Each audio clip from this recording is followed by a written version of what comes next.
Hello everyone. तो आइए करते हैं राष्ट्रीय और अंतर्राष्ट्रीय करंट अफेयर्स के कुछ और इम्पोर्टेंट क्वेश्चंस। तो क्वेश्चन है, देखिए, राष्ट्रीय दुग्ध दिवस नेशनल मिल्क डे है जो वो किस लिए मनाया जाता है? ठीक है, किस व्यक्तित्व की जयंती के उपलक्ष्य में मनाया जाता है? तो राष्ट्रीय दुग्ध दिवस डॉक्टर वर्गीज कुरियन के जयंती के उपलक्ष्य में मनाया जाता है।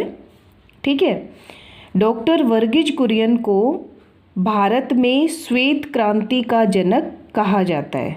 ठीक है, तो क्वेश्चन बनता है, भारत में श्वेत क्रांति का जनक किसे कहा गया है? डॉक्टर वर्गीज कुरियन को। ठीक है, इन्हें भारत के मिल्कमैन के रूप में भी जाना जाता है। डॉक्टर वर्गीज कुरियन को भारत के मिल्कमैन के रूप में भी जाना जाता है। तो यहाँ पे दो क्वेश्चन हो गए हैं कि भारत के मिल्कमैन के रूप में किसे जाना जाता है? डॉक्टर वर्गीज कुरियन को।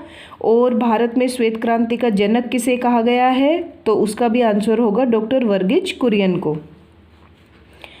अभी इनकी 101वीं जयंती मनाई गई है।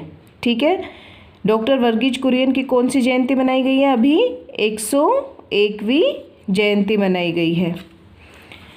इस अवसर पर कर्नाटक राज्य में वर्गीज कुरियन के जीवन पर एक पुस्तक और दूध में मिलावट पर एक पुस्तिका का विमोचन किया गया है। ठीक है, कर्नाटक राज्य में वर्गीज कुरियन के जीवन पर एक पुस्तक और दूध में मिलावट पर एक पुस्तिका का विमोचन किया गया है।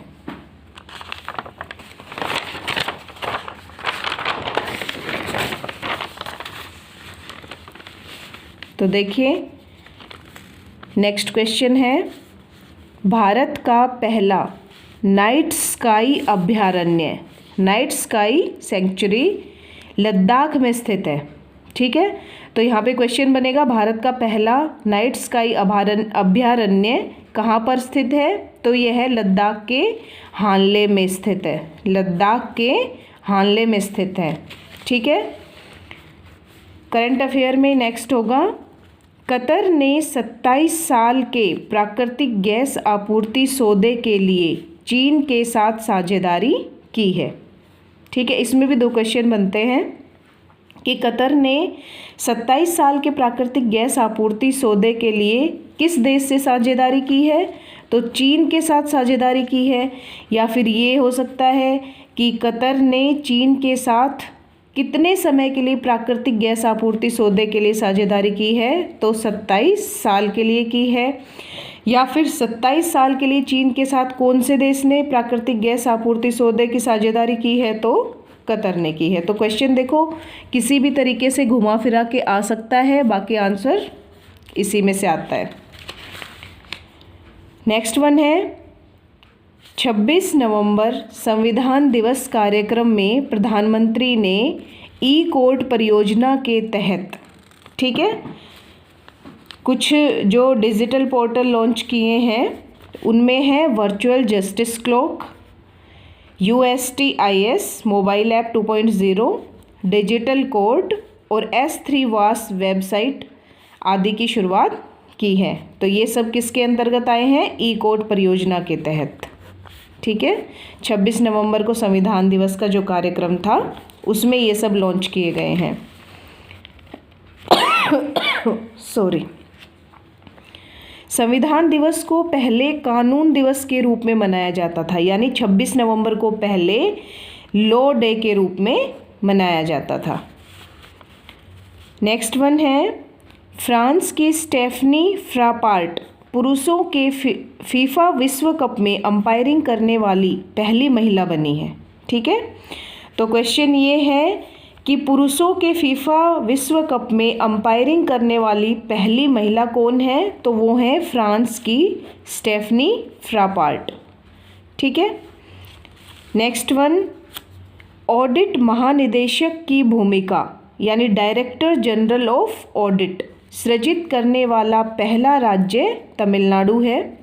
इस अधिकारी की जिम्मेदारी राज्य में आंतरिक लेखा परीक्षा विभागों के कामकाज को मजबूत और सुव्यवस्थित करने की होगी, यानी जो पहला डायरेक्टर जनरल ऑफ ऑडिट है, डायरेक्टर जनरल ऑफ ऑडिट, ठीक है, ऑडिट महानिदेशक, उसको सबसे पहले कहाँ बनाया गया है? तमिलनाडु में पहली पोस्ट उनको मिली है, ठीक है।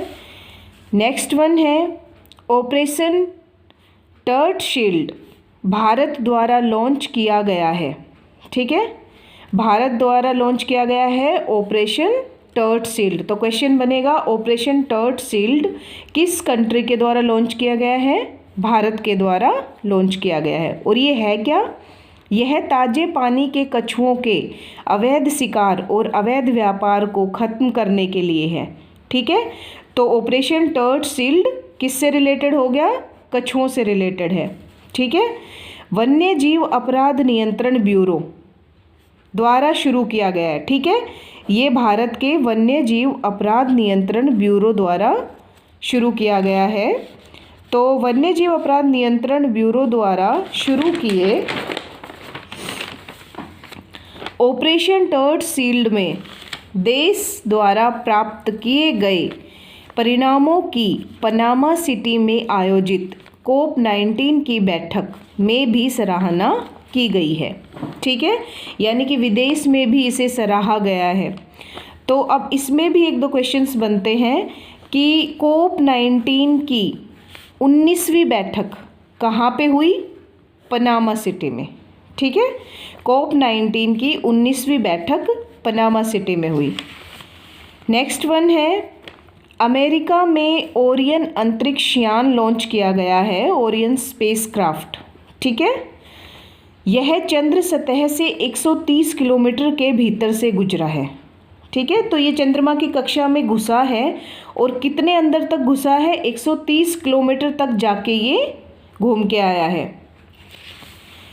नेक्स्ट वन है यूरोपीय संसद ने रूस के यूक्रेन पर हमला करने को अंतर्राष्ट्रीय कानून का उल्लंघन करार देते हुए आतंकवाद के राज्य प्रायोजक के रूप में नामित किया है, ठीक है। तो क्वेश्चन है कि यूरोपीय संसद ने, ठीक है, कौन से देश को आतंकवाद के राज्य प्रायोजक के रूप में नामित किया है? तो इसका आंसर आएगा रूस को।